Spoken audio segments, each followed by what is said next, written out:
நம்ம கேரளாவுக்கு நெருங்கி வந்துட்டோம். தென்னை மரம்லாம் அதிகமாக தெரிஞ்சு பாருங்க. இந்த மலை உச்சியில் இருக்கிற இந்த பெருமாள் கோயிலுக்கு தாங்க நம்ம வந்தோம். வந்து நேரடியாக வந்து இந்த பாலாபிஷேகம் பார்த்துட்டு அன்னதானம் பெற்று போட்டிருந்தாங்க.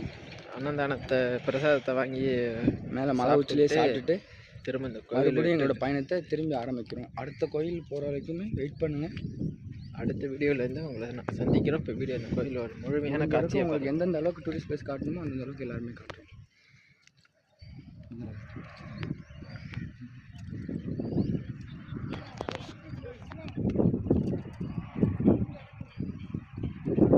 சன்னதி பாருங்க, இந்த கோயில் காட்டக்கூடாதுன்னு சொல்லுவாங்க. ஒரு நான் காட்டுறேன்.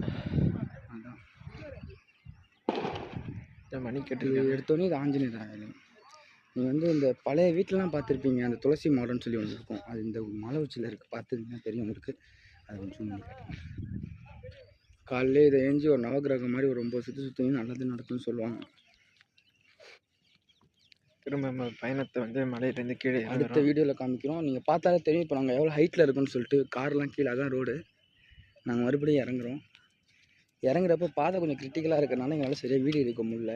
அதனால் இப்போ இறங்குற பாதையை மட்டும் உங்களுக்கு காமிக்கிறோம். அடுத்த வீடியோவில் நாங்கள் சந்திக்கிறோம்.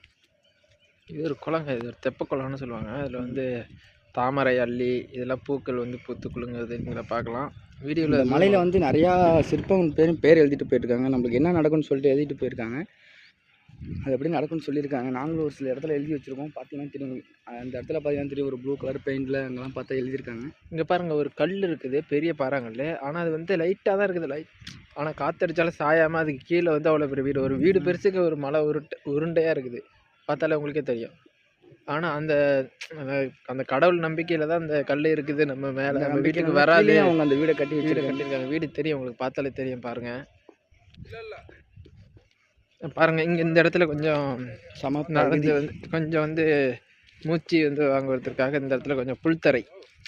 ஏன்னா கல் முள்ளில் நடந்து வந்திருப்போம். அடுத்து வந்து புல்தரையில் நடந்து விட்டு இப்போ திரும்பியும் வந்து ஒரு மலையை ஏறி இறங்கணும்.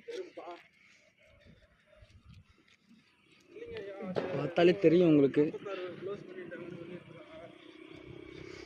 பாருங்கள், எங்களை தண்ணிலாம் தேங்க. நீங்கள் பாருங்களேன், சுத்தமான தண்ணீர். தண்ணீர் பார்த்து எல்லாரும் சொல்கிறாங்க. நாங்கள் வேணால் கையால் வேணால் மொண்டு காட்டுறோம். பாருங்கள் எவ்வளோ தெளிவாக இருக்குன்ட்டு. தண்ணி அவ்வளோ சுத்தமாக இருக்கும். எல்லாம் நேரடியாக மழை தண்ணீர் இதுங்க. இது சுத்தமாக இருக்கும். அசுத்தம் இல்லாத தண்ணி, சுத்தமான தண்ணீர். பாருங்கள், இவ்வளோ கீழே இருக்க சரிவாக இருக்குது. இதில் நாங்கள் இறங்கலாம். வழுக்காது ஒன்று பயப்பட இறங்கலாம். நம்ம வந்து தெய்வத்தின் மேலே வந்து நம்பிக்கையை வச்சுட்டு நம்ம இறங்கினோம்னா நம்ம நல்லதே நடக்கும். இதை நாங்கள் நம்பிக்கை தாங்க.